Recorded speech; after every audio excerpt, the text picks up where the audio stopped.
ములుగు జిల్లాలో మంత్రి సీతక్క పర్యటించి అభివృద్ధి కార్యక్రమాలకు శంకుస్థాపన చేశారు. ఈ నేపథ్యంలో నూతన మార్కెట్ కమిటీ చైర్మన్ రేగ కళ్యాణితో కలిసి మేడారం సమ్మక్క సారాలమ్మలను దర్శించుకున్నారు.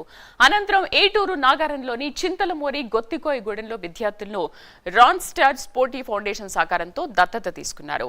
ఆ 9 ఆదివాసీ గురుకుల పాఠశాలల్లోని 260 మంది గిరిజన పిల్లలకు స్కూల్ యూనిఫామ్లు, క్లాస్ రూమ్స్, ఫర్నిచర్, ల్యాప్టాప్, పాఠశాల సంచులు, పలు వస్తు సామాగ్రిని హైదరాబాద్ వారి సహకారంతో స్ఫూర్తి ఫౌండేషన్ ఆధ్వర్యంలో మంత్రి సీతక్క పంపిణీ చేశారు. అదేవిధంగా 65వ వన మహోత్సవ దినోత్సవం సందర్భంగా మొక్కలు నాటారు. మొదటిగా ఈ గ్రామానికి విద్య అందించాలనే ఉద్దేశ్యంతో పాఠశాలను నిర్మించినట్లు మంత్రి సీతక్క తెలిపారు.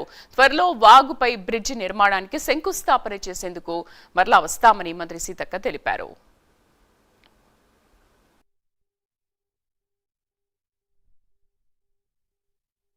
సంతోషం.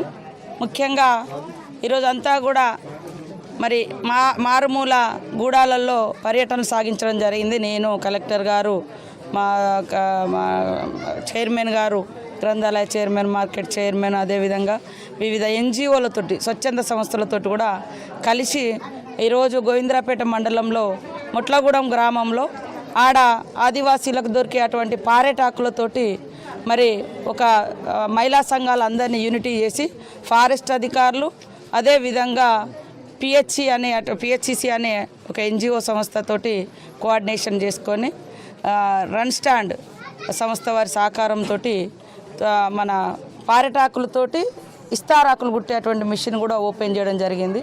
వాళ్ళకు కూడా మంచి ఉపాధి.